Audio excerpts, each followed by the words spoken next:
Assalamualaikum warahmatullahi wabarakatuh. Perkenalkan, kami dari kelompok 5 yang beranggotakan Herlinda Oktavia NIM belakang 57, Ulfa Putri Aitikoh NIM belakang 58, Eka Kristiana NIM belakang 59, dan Wanda Rosita NIM belakang 62. Di sini kami akan memaparkan materi tentang manajemen pencemaran lingkungan, cara mengolah limbah. Langsung saja kita ke pengertian limbah. Menurut WHO, limbah adalah sesuatu yang tidak berguna, tidak dipakai, tidak disenangi, atau sesuatu yang dibuang, yang berasal dari kegiatan manusia dan tidak terjadi dengan sendirinya. Jadi, limbah adalah bahan buangan tidak terpakai, baik dari masyarakat maupun dari pabrik industri, yang berdampak negatif terhadap masyarakat jika tidak dikelola dengan baik. Yang selanjutnya yaitu jenis-jenis limbah. Yang pertama yaitu jenis limbah berdasarkan senyawa. Ada 2 jenis limbah berdasarkan senyawa. Yang pertama, limbah organik, limbah yang berasal dari makhluk hidup dan dapat diuraikan oleh bakteri pengurai atau dekomposer. Contoh sayuran atau buah yang membusuk. Yang kedua, limbah anorganik, limbah yang tidak dapat diuraikan oleh bakteri pengurai dan bukan berasal dari makhluk hidup. Contoh plastik. Yang selanjutnya akan dijelaskan oleh Mbak Ulfa. Berdasarkan wujudnya, jenis limbah dibagi menjadi 4. Yang pertama, limbah padat, yaitu limbah berbentuk padat. Contohnya kaleng, plastik, kaca. Yang kedua, limbah cair, yaitu limbah yang berwujud cair. Contohnya air bekas cucian. Yang ketiga, limbah gas, yaitu limbah yang berbentuk gas. Contohnya karbon dioksida, CFC, dan NO. Yang terakhir, limbah suara, yaitu limbah yang berupa suara, misalnya suara kendaraan bermotor, barang elektronik, dan lainnya. Selanjutnya, berdasarkan asal sumbernya dibagi juga menjadi 4. Yang pertama, limbah domestik, yaitu limbah yang berasal dari kegiatan pemukiman penduduk dan kegiatan usaha. Nah, contohnya itu pasar, restoran, dan lainnya. Yang kedua, limbah industri, yaitu limbah yang berasal dari hasil buangan industri. Yang ketiga, limbah pertanian, limbah yang berasal dari kegiatan pertanian atau perkebunan. Yang terakhir, limbah pertambangan, yaitu limbah yang berasal dari kegiatan pertambangan.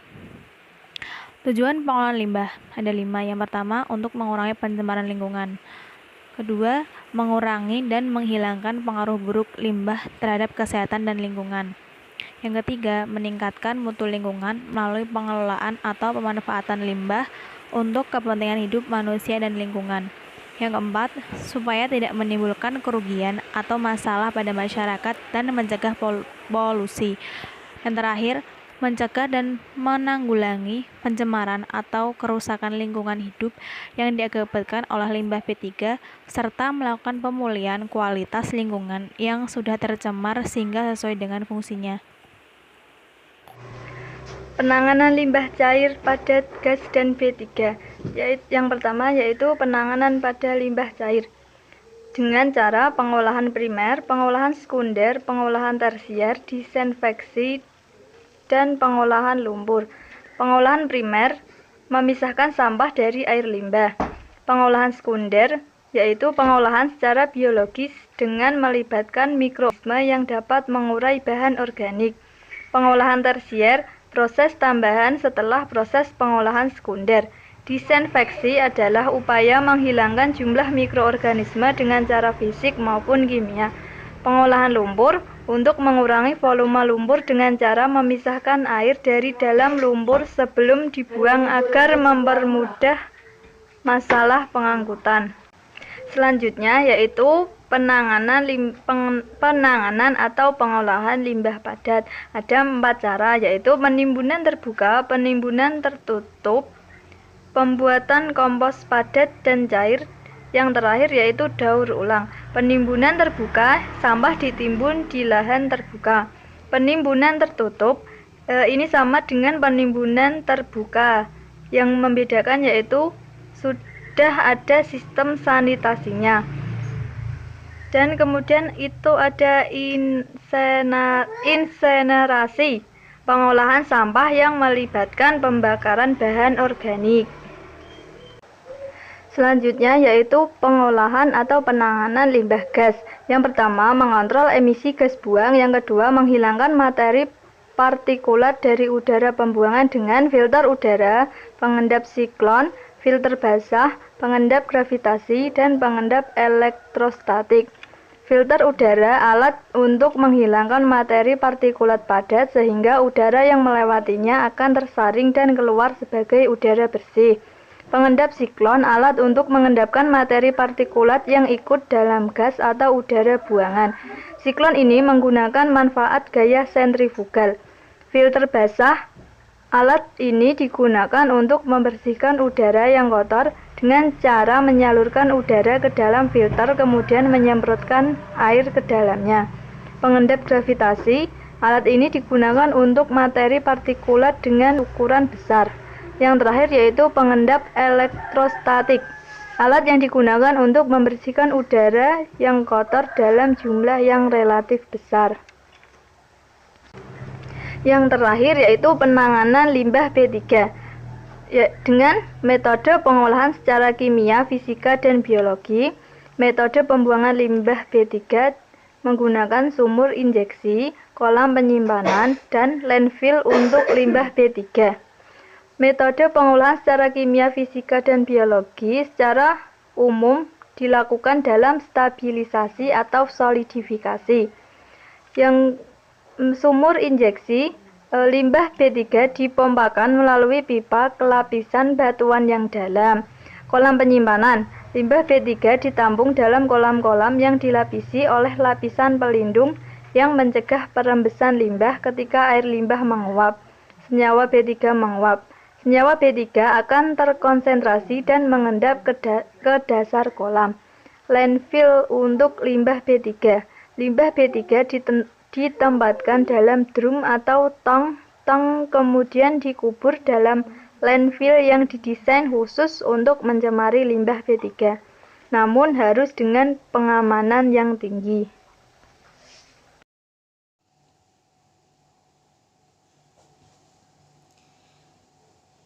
Yang selanjutnya yaitu dampak limbah terhadap kesehatan lingkungan dan masyarakat. Dampak limbah terhadap lingkungan yaitu yang pertama, limbah cair yang masuk ke sungai dapat membuat pencemaran pada air yang mengandung banyak virus penyakit. Yang kedua, ikan dan berbagai organisme air dapat mati. Hal ini nantinya akan menyebabkan masalah pada ekosistem yang ada di dalam air tersebut.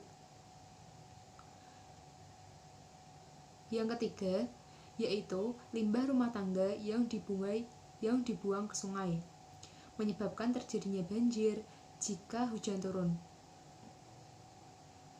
Yang selanjutnya yaitu pengolahan limbah yang kurang baik juga akan menyebabkan lingkungan kurang nyaman. Lalu, limbah yang dibuang ke dalam air dapat menghasilkan asam organik dan gas cair organik seperti metana yang dapat membahayakan. Yang selanjutnya yaitu dampak limbah terhadap kesehatan manusia. Ada 4 yaitu limbah gas, limbah cair, limbah padat, dan limbah B3. Limbah gas itu membahayakan masyarakat karena dapat terhirup ketika limbah gas tidak diproses dengan baik. Maka dapat mengakibatkan kesehatan pada masyarakat yaitu seperti sesak nafas, serangan jantung, stroke, dan perkembangan otak janin. Yang selanjutnya, limbah cair. Limbah cair yaitu dibuang ke sungai akan mengakibatkan gatal pada kulit jika limbah tersebut sampai masuk ke dalam tubuh. Dampaknya bisa jauh lebih berbahaya.